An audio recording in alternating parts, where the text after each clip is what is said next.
What if I told you Kutcher was like, dude, where's my fucking car? Because I just killed someone. And I'm just gonna say this now, this stuff's all alleged. Alright guys, hold on, the police are actually coming down, zooming down our street right now. No, for real. What if I told you that Kutcher lied? And there's proof, too.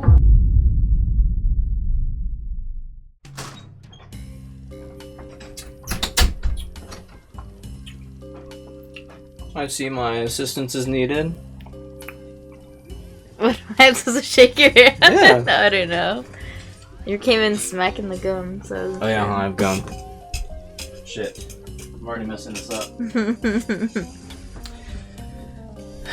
So, I believe we have a case today. And we're bringing you a little presentation I put together. Me and my... Go ahead, say compadre. it. What do you think I was gonna say? Nothing. My bitch? I don't know. Today is gonna be our little Halloween special. I put together this little presentation of Ashton Kutcher, and he's kind of not really a good guy. I don't know if you ever thought he was, but I mean, I don't know. I'm here to show you that there's some damning evidence against him, and we're gonna investigate that today, you know. Thoughts? Okay. Well, come on, man. What am I supposed to say? Well, do you like Ashton Kutcher?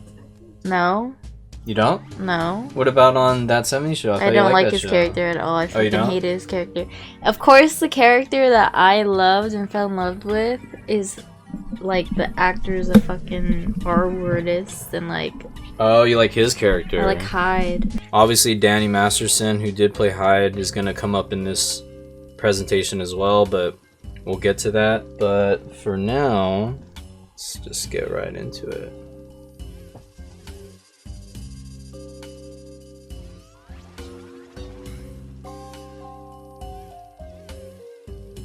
So we all know famous movie star Ashton Kutcher, right? We just talked about him, right? Mm-hmm. Known for roles such as, you know, Kelso on That 70s Show. I remember I showed you The Butterfly Effect. I kind of like that movie. Really good movie, yes. I think you showed me Dude, Where's My Car? Yeah, like stupid stoner comedy, but kind of a classic, right? Mm-hmm. A headache, indeed, but yes, it's okay. It's alright. But now, what if I told you Kutcher was like, dude, where's my fucking car? Because I just killed someone. Interesting. Okay, which you kind of already know the story, right? I just know, like, what you have told me a few years back when we first got together. Just, like, this one part of the story, but details and all that, and, like, timelines or people involved, know nothing about. Okay. Like, I just... And I'm just gonna say this now, this stuff's all alleged. It's becoming, like, a topic of discussion again because of the whole Diddy stuff, but we'll get into that later on. So people start digging up that old story again, you know, with, you'll see. Let us begin. Okay. So, Love is in the Air. In 2001, Ashton Kutcher starts dating Ashley Ellerin. I believe she was like a model or something, right? Mm-hmm. And on February 21st, 2001, Kutcher plans on taking Ellerin out to a Grammys after party. And just like how you know the story, but if you guys don't know the story, I guess the police sirens come in handy right now, so... Alright guys, hold on, the police are actually coming down, zooming down our street right now. No, for real. That was pretty, what's it called, a 4D experience, I guess? I was like, no way, I just didn't want them hitting no car, you know? As fitting as that was, let me play back from the beginning. Hollywood, Ashley Ellerin, 2001. An aspiring fashion designer stabbed 47 times. Ashley Ellerin was supposed to go on a date with Ashton Kutcher. 48 Hours consultant and former federal prosecutor Mary Fulginiti. He rang the doorbell and nobody answered. He saw what he thought was spilled wine all over the place. Unfortunately, we later learned that that was her blood. So, I don't know if you have any, like, questions or thoughts on that. Like, what are your thoughts on that? Because I'll show you his alibi and, like, what, like, the story that he... stated? Yeah, like his claim. But it just seems odd because, like, I guess, let me see, I think that's the next slide, so... So yeah, as Ashley's friend, 10:45 arrived at the residence to take Ashley to a Grammy party. Like I said, Ashley did not come to the door, looked in the window and saw what appeared to be spilled wine on the floor, called but no answer. But then it's like, I would why have not? assumed I would have called the police or something, because I would have assumed maybe there was a break-in, maybe there was a robbery. That's what I'm saying. Yeah. I wouldn't just take it as, oh, huh, she spilled her wine. Oh well, like I'm gonna bounce. That's what I'm saying. Like, it already seems kind of fishy, right? Yeah, because I would investigate it. Because like obviously he's a star going to the Grammys. You're the last one to arrive to the house. You're witnessing what you think is wine, yet it didn't set an alarm in your head like I should call the authorities. Like this doesn't seem right to me. So the fishiness does, get deeper, but we'll get to that. We'll get to that. So yeah, that's his alibi. Let me see. And I just want to say this too. He still says the same story to this day because he went to the court case for the person who actually did end up like killing her, right? And he still says the same story, that he just like seen what looked like wine through a window and all that, right? And he just didn't call anyone or he something. He probably witnessed that shit. We'll see. Let me see. On Ashton Kutcher, the Hollywood heartthrob, now turned star witness in the so-called Hollywood Ripper trial. Kutcher, appearing on the stand Wednesday sporting a mustache and dressed in a blue suit, describes the night 18 years ago when his friend and romantic interest, Ashley Ellerin, was stabbed 47 times. Kutcher says the two had plans to meet for a drink that evening, but when Ashley didn't answer his calls, he swung by the house and tells the jury, "I knocked on the door, there was no answer. Knocked again, and once again, no answer." He adds, "At this point, I pretty well assumed she had left for the night and that I was late and she was upset." Ashton testifies that when he went to Ellerin's house, all the lights were on, adding, "It was a little bit of a mess. I saw what I thought was red wine spilled on the carpet," adding, "I didn't really think anything of it." Oh gosh, look, see, it just doesn't make sense because, like, regardless if you think she's mad at you and stuff, but if you're currently dating this girl, right, and like, does he just not care about her? Like, if she's not answering, because even if he didn't think it was blood, right, wouldn't he just be like, why is there a mess in her house? Like, what's going on? Because like, obviously it was a struggle. What, she lashed out and like broke stuff in her house, threw stuff within her own home, like. Police now believe that red wine was really blood. Prosecutors say the 22-year-old model and fashion student was likely already dead, killed allegedly by this man, Michael Gargiulo, a neighborhood air conditioner repairman who is now on trial for her murder along with a string of others. Prosecutors describe Gargiulo as a serial sexual thrill killer who got pleasure from killing beautiful women, butchering 3 of them, including Ellerin. His 4th allegedly survived. So yes, let me see. So yeah, in 2021, he was officially sentenced to death. Ellerin was only his 2nd victim, right? So there's 2 more victims in the future, which that's where the Kutcher thing gets a little crazy, because let me see if I did this slide right, the next one. So that's the end of the story, right? Like, the guy's sentenced, all's well that ends well, right? So that's the end of the story, right? Yeah, okay. Okay. So, what if I told you that Kutcher lied, and there's proof, too, and by doing so led to a delayed prosecution of the Hollywood Ripper, and that allowed him to take his 3rd victim, and also a 4th victim, but luckily she got away and his blood left at the crime scene led to his arrest. They were able to actually, like, get him this time, but Kutcher lying, yeah, you'll see. So we'll watch this guys who did a little, like, video on Ashton Kutcher. We'll go to it and we'll watch it. But thoughts? Should I do full screen? Yeah.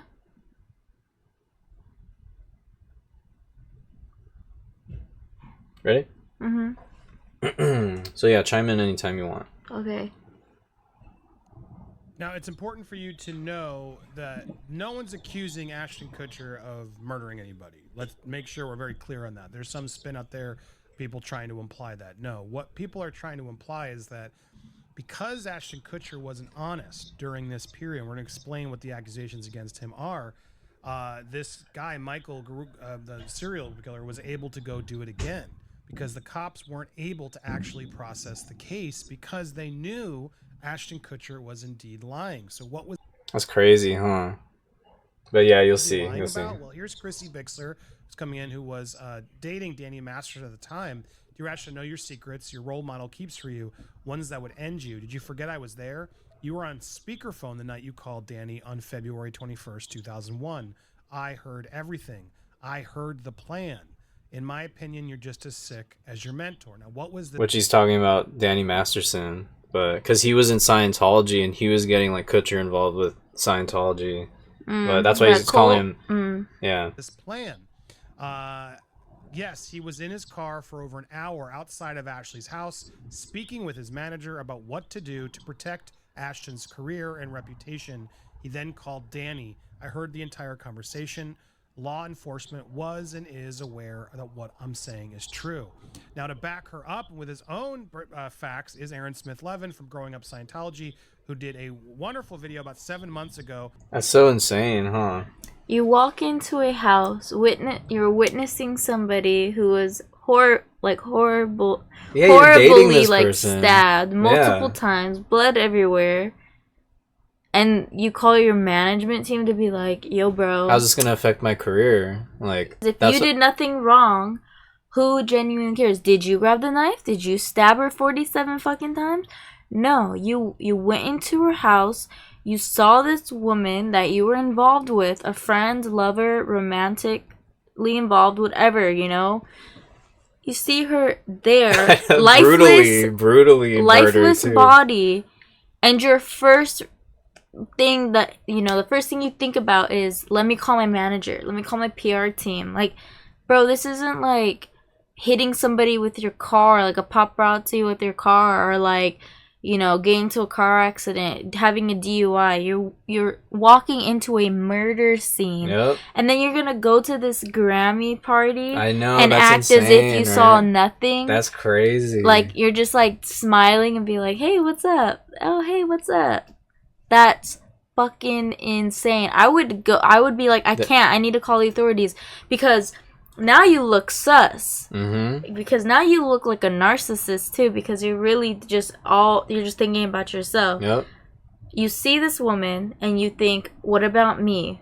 You don't even think about her. You don't even think about like her body is here. She's like, so let me gone. just leave. Like, I'm gonna go party. So it's like, you could have called in that moment. They would have known it was not you. You could have been, you know, freaking out. You weren't involved. You know, your fingerprints or whatever is not there. The police will know. They'll do a thorough investigation. Do a lie detector test. Do whatever you have to do. But call the authorities at least. Like, just like, you know what I mean? As time goes, the truth will come out, and that's going to seem more sus. That's going to make you look bad faith too. Like, you don't care about this woman. Yeah, so the reason why, I mean, unless you didn't put it together already, it's kind of obvious. The reason why that Chrissy girl exposed that she was there, she heard it, is because, yeah, like, you know, remember when Mila and Ashton, like, defended Danny Masterson during all that? Because she was one of the allegers too, that he also essayed her. Yeah. Oh, so that's probably why they wrote a statement for him too, huh? Because he was probably blackmailing him? Yeah, people were saying, like, they kind of, at least Ashton for sure, had to defend him because, like, Scientology, they keep a lot of secrets, which the guy that he's about to watch and we're about to see clips from, he was in Scientology, so he knows, like, he knows, like, people keep secrets there, so Danny probably knew a bunch of stuff about Kutcher, so they just had to, like, you know, that's like a theory, obviously, but obviously he's already involved with some weird shit, and you'll see even weirder stuff coming up, but yeah. And some of the information is devastating and was shared with me from other former Scientologists who are close with Ashton, not Danny, but Ashton.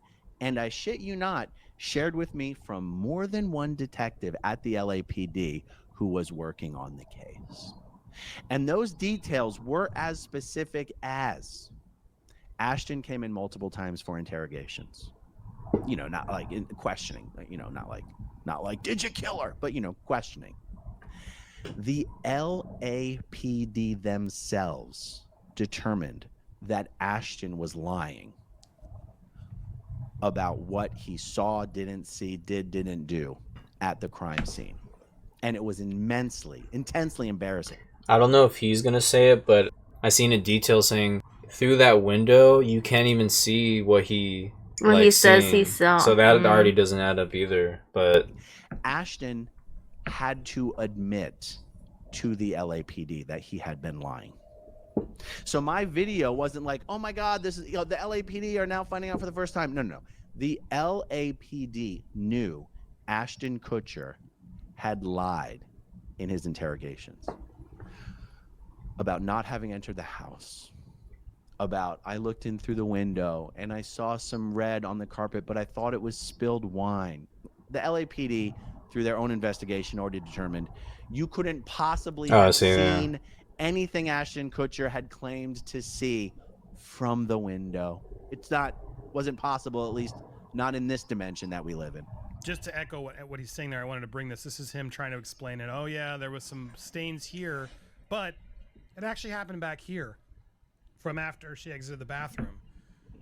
So it makes no sense that she would have been here. How did she get here? And again, this is what the problem is and why this all became questionable. And honestly, I worry, like, will this then open up the case for the killer? I don't know. I guess the other stuff, this wouldn't affect the other one that he was officially found with. But yeah, when you look at this, well, how did he see it? From this window is where Ashton is sort of saying, I walked up and front door, I looked through the window and didn't see anything. I saw red wine. The story. I mean, no, you couldn't. Just playing devil's advocate. No, you couldn't, because there's a shelf. Isn't that like? That's no, I know, but if this is all blood, if that's all supposed to be blood, maybe like he just seen like that, like. But still, like, why not call cops or red wine? The story is weird. So why he didn't get prosecuted for that, like lying under oath? That's true. They knew he was lying about having entered the house, meaning Ashton claimed he never entered the house. He claimed the door was locked. He claimed he tried to open the door and it was locked, and that's why he never went in. And then he looked in the window and he saw some stuff. The LAPD was like, this guy is lying his ass off. Which again makes sense. If this guy really did that and left, he locked up the door behind him. Another detail. It's not that the LAPD never caught the guy. It's that they couldn't prosecute him. Because Ashton's lies created reasonable doubt. The LAPD did catch the guy that they believed was the killer. They couldn't prosecute him. The defense would have made mincemeat out of the prosecution because here you had Ashton Kutcher found guilty. I know that's not the right words to use. He wasn't found guilty. Determined by the investigators to have been lying about his presence at the crime scene. How can you possibly successfully prosecute someone when you have someone who was literally at the crime scene, whose fingerprints are at the crime scene? We're talking about Ashton Kutcher, whose DNA is at the crime scene, who lied about being there, makes him look guilty. Now, nobody thinks Ashton Kutcher was guilty of that crime, but it's why they couldn't prosecute Gargiulia. Was it Michael Gargiulia? Yep. So, selfish act caused, Now let's talk about Diddy. Sean Diddy Combs, you already know. Recently, he just got, did he get prosecuted? I don't think he's prosecuted yet. I don't know. But a bunch of allegations, a bunch of stuff went down with Diddy. You guys know all that, right? Mm-hmm. And it just so happened that these two have been boys for years, like kind of close friends too. Like Kutcher was at the Diddy parties, like kind of close personal friends, kind of, like more than just an acquaintance, like a celebrity acquaintance. Like they're pretty close. So I'll show you some examples of that right now. Diddy party stories, they're our favorite genre of anecdote, if you have one. Yeah. Wow, okay, I've got a lot I can't tell. So, I can't tell that one either. I mean, I'm like actually cycling through them. There was one moment, so it's not really a party story, but our relationship was really bizarre. So it started over punked because he was like, "Yo, don't punk you me. can't punk me," and I was like, "I don't know what to tell you. Everybody's on the table." He's like, "Not me. I'm off the table," and so that started our conversation. We became fast friends, and we used to just Telling hang you, out, dude. watch football together. And he came over, and I was like, "I'm going for a run." He's like, "Oh, I'll go for a run with you." And so he comes over to go for a run. About halfway through the run, he's like, "Yo, I'm running out of gas right now." But we had like paparazzi all around us at the time. He's like, "You gotta slow down but make it look like you're not slowing down." Because he had to I don't look. want to look like I'm not gonna be able to finish this thing. And he was losing it, right? Like he was like me right now with the wings and the heat's starting to kick up. And he's like, and so we finish out the run, and then he was so upset over the fact that he got skunked on this run. That year he decided to run the New York Marathon. And so he just started immediately training for the New York Marathon. I like that. Bounce back. Well, he just can't lose. Even when he's that close to humility, that like it becomes a driver. And so then he went out and ran the New York Marathon. So it's like undeniable. I mean, this was 2019, but still, since all these allegations were like throughout his whole years of being like a celebrity like Diddy. So it's like, and if they were that close, and he's been at the Diddy parties and stories he can't tell, it just kind of, right? It's just, here's some proof of him actually there, if people don't believe it.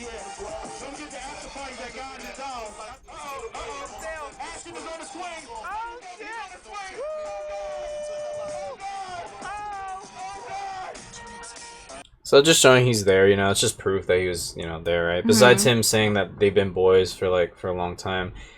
So they also, I don't think they hosted, but they presented an award in 2003 MTV Movie Awards together. So here's a little segment of them. I think it's great. Listen, we've got a couple ideas I know we're going on. Yeah, you're on next. Right, so we wanted to talk to you about a couple ideas we had just for our intro. To make it a little bit hotter. Okay. So here's the thing. See, we wanted to start off on a yacht. Us on a yacht with hot chicks drinking champagne. In Sandro Pay. Okay, we're on the yacht, and then mermaids are serving us. Okay, so and then they say to us, MTV Movie Awards needs you. Yeah. Oh, the mermaids say it like they wouldn't even go. The show wouldn't even happen without us. Exactly. That's what they say, right? Right. So we're like, hell yeah. You know what we do?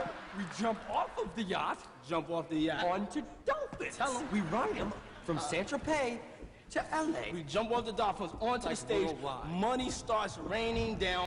You know what's wild about this? This is 2003, but that murder at that point just happened like a couple years before this. So it's funny how he goes through that type of stuff, and then like probably meeting Diddy shortly after, and then who knows what type of wild stuff they got into together. I also will say I do blame the industry back then, because women were seen as like they're very they were objectified. Yes, and they were only seen as like sex symbols, or like they need to be sexy, or they need to be damsel in distress. Do you get what I'm trying to say? Yeah. Like, what about it though? They're very sexualized. No, I'm just saying though, like back then, like you know how when people talk about like the Me Too movement, and people are like, oh, that's so annoying, like fuck this Me Too movement. But it's literally like until that happened, all these women within the franchise of like, the movie business franchise were getting taken advantage of. We're like sexualized. But it was so normal. It was so normalized that they thought that like that's just what you had to do. I mean, look at with Dan Schneider. People are like going and being like, oh my gosh, like that's so fucking weird. It's like I watched as a kid and was like, this is inappropriate, and I was like, this is crazy. Like they're teenagers doing these crazy things, but then you learn the stuff that was said behind the scenes during the production of stuff, during meetings, like being underpaid, and like how they were sexualized and objectified, you know what I mean? And it's like that was what the industry was back then. Women had they weren't seen as like people, or like they were just seen as something you can take advantage of, Mm-hmm. Like they needing to do what they needed, like basically like and a lot of actresses talk about this too, and needing to take roles and not being able to fight to not be nude in a movie. Yeah. But they did it because otherwise they wouldn't be where they are now. Like yeah, until later on, they were able to say like, no, I don't want to do that because they had like the star power. But in the beginning, yeah, they had to like just say, yeah, I guess I have to do a nude scene. Like, and in House of the Dragon, I applaud the actor. Oh my god, I forgot his name. I'm sorry, you guys. But the one with the missing eye, like he did a full nude scene. Oh, sorry, a full nude scene. You see like all his business, and he talks about in like an interview how he was given the choice to do like prosthetics for his like junk. Yeah. Yes. And he said no, because women aren't given that option in the industry, nor should he, even though he's a male. So it's like, why? You get me? So Yeah, I was like, I had respect. They don't put fake boobs or anything. Yeah, on so I had girls respect for him in that moment. You know, he's like, well, they don't have a choice. Why should I? You know what I mean? What makes me different from them? You know? That's true. So I'm just saying, though, I do kind of blame the industry back then, because it was seen as like, women, stay quiet if you want to succeed in this business. If you want to get on top, you gotta get naked. You gotta show your business. If you have an issue with it, you're never working in this industry again. So, I mean, at the end of the day, I mean, look, Dan Schneider is proof of that, too. He held all the power, blacklisting people. The one actor who was in The Mummy, you know, he was... Brendan Fraser, yeah. Yes, he was blacklisted, and all he wanted was an apology for being, like, inappropriately, like, touched. So, I do blame... You know how it was Hollywood, back then. I think everyone's on that same page. And all the voices that stayed silent back then too. You're a part of that. I think there's this little girl who wins, and I think Diddy acts weird as fuck around her. So I think, look, I've seen the comment said, VintageVHS is the 13-year-old who sued Diddy recently. So oh look, 8 days ago. 5501? Or... Yeah, let's just go to that. Or no, it's right here. It's right here. Yeah, no, I know. Oh, I know. okay.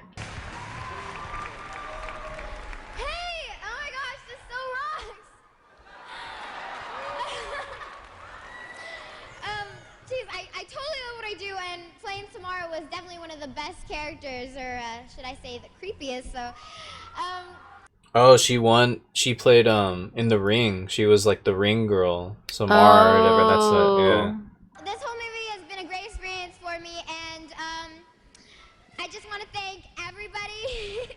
I just want to thank everybody involved with this movie, and especially director Gore Verbinski. And also I want to thank my mom, my grandma, and God, without whom I wouldn't be here. So thank you.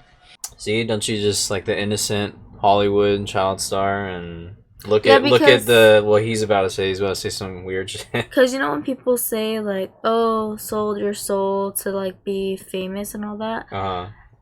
It's not like a sold your soul to the devil thing. It's more like you really do sell your soul in the sense of people are gonna tell you what to do, what to say, what to eat, what to wear.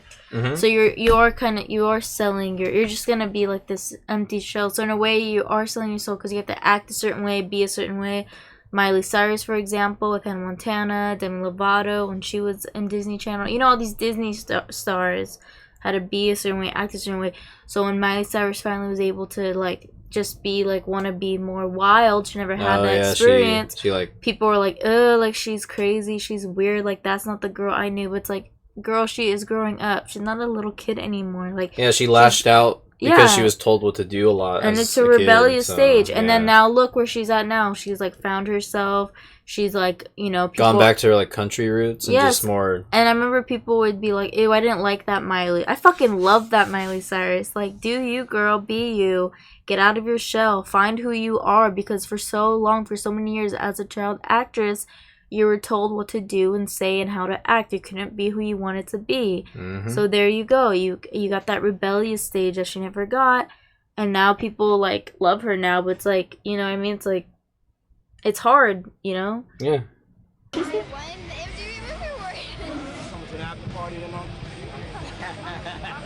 Ew. Still to come. Dude, that's crazy, huh? That's so good. You know what's crazy, though? That was normalized, though. Like, no one... Dude. Like, seriously, when I see clips of, like, even Justin Bieber, how he was, like, sexualized by, like, a lot of people at his young age, I'm like... That's so crazy. Like, people were literally, like, grown-ass women, like, wanting, like, kissing him on stage and being like, you smell so good, and, like, all that. I'm like, that's insane. This clip is just a little, like, what's it called? A little topping on the weirdness. Mm. So let's see. I'll just play it. It's from his show Punked. I think they're gonna punk her. But yeah. Hilary Duff is in Lizzie McGuire. She also has an album out. She's going to be in a movie called Cheaper by the Dozen. And she's one of the girls that we're all waiting for to turn 18. Along with the Olsen twins. Any 15-year-old. Yeah, he was 15 at the time? Yeah, and at this time, he was probably, like... Punked probably came out, like, 2003 or 4, so he was, like, 24 or some shit. Oh, no. Pretty bad. Oh, Pretty bad. no. And the Olsen twins? Oh, no. No. I watched them on Full House. Like, that's crazy. I do need to be, like... Oh, no. I don't even think the Olsen twins are hot like that. But their sister, Elizabeth Olsen, right? Oh, she's a very beautiful I like how woman. she, even though they grew up like the child stars, but now Wanda, or you know, Elizabeth Olsen's like superstar, like past them. Mm-hmm. But yeah, anyway, yeah, it's very weird. And there was another video I wanted to put on here. She actually exposed them too. The girl from Casper. Check this out. So I stopped buying random lotto Really? tickets and started doing I don't know about what though, but I love her. I remember when I was doing research, I was gonna do this as a little surprise, but I guess let's just, watch some of this and we'll see. And Addams Family, right? More backlash today for Ashton Kutcher and Mila Kunis after their video explaining why they wrote letters of support for convicted rapist Danny Masterson. The actors were to write character letters to represent the person that we knew for 25 years. Masterson was accused of sexually assaulting 3 women 2 decades ago. Ashton Kutcher and Mila Kunis are reportedly caught up in a whirlwind of drama after Christina Ricci spilled the piping hot tea on some of their eyebrow-raising history. It's got fans speculating that trouble might be brewing, with jail time lurking on the horizon. In fact, things have gotten so dicey that the Kutcher duo has resorted to issuing apologies. But what's really setting tongues wagging is just how much Christina Ricci seems to despise Ashton. She's been unleashing a tidal wave of anger, suggesting that he might even belong behind bars. Oh yeah, you've seen that clip, right? With Mila Kunis? Oh, you haven't? Oh, okay, we gotta watch it real quick, sorry. Because I know she was young when she started on that 70s show. Like, she was a minor and lied about her age. Who lied, though? Her parents or the studio? Because they really liked her, so like, oh, like, don't say you're 14. I think she lied. Oh, 14? Okay. Yeah, she was 14. And he was 19, I think. 14? Yeah. Holy shit, I didn't know she was that young. Watch this clip, though. It's like, he's probably like, fuck. He's like, shut up, when she was 14 when we started the show. I was like 19, right? Right. And they're like, okay, you guys are going to be making out in this scene.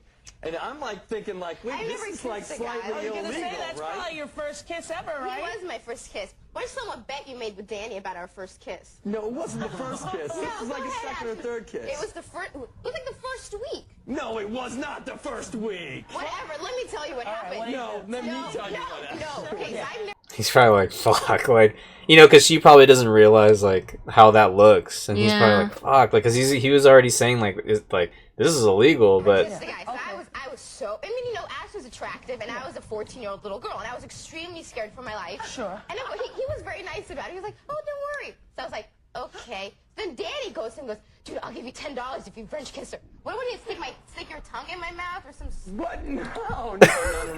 He's like, wait a minute. Okay, Dan, we had a little side. Jesus, bro. Like, Fuck. It wasn't very as to whether or not, you know, like, you know, you're kissing on the show or boyfriend and girlfriend. Yeah. You would use tongue, right, Rosie? I mean, you would. It depends what kind of an actor you are, I guess. Absolutely, right? Yeah. So Danny bets me like $20 that I wouldn't do it, and of course I'm like, yeah, sure, what's the deal? You know? And then the cop showed up and you got arrested, pretty much. They should have, He but they never didn't. did it. And I so did. He claims to this day he did that. I swear. Mila, I so did it. He never did it? I didn't let him. I think he tried, but I think I kept my mouth so closed. Yeah. Bruh. Yes. He needs to call his PR team. This is 2002. What month? Does it say what month? Whatever, 2002. This is a year after, or who knows? It could just be a few months after No, this was like almost a year because the murder happened in February 2001, so the whole year passed, and then but. Yikes! All right, so yeah, what'd you think about this whole crazy shebang? Did you think this rabbit hole went deep like this with all this stuff? Obviously you knew the Masterson stuff and like the murder stuff a bit. I didn't know P. Diddy was involved. Obviously there's some clips that I've never seen. Let us know how this went. This is our first little presentation like this, so hopefully I did okay. Did you think I did okay? Or... Yeah, it's fine. Okay. That's Like good. you like the slides and stuff? Yeah. I mean, it's not even a slideshow. I need to get a slideshow program, but I just did photos and like a photo album. That's good. But yeah, I mean, yeah, this is our Halloween special, so Happy Halloween. Happy Halloween. Be safe trick-or-treating. Be safe driving, because there's going to be a lot of trick-or-treaters probably. Keep an eye out. We're going to be streaming on Halloween night in a couple days, and yeah, we'll be watching some scary videos, playing some scary games, so yeah, that's about it. Alright, peace. Hope you guys enjoyed.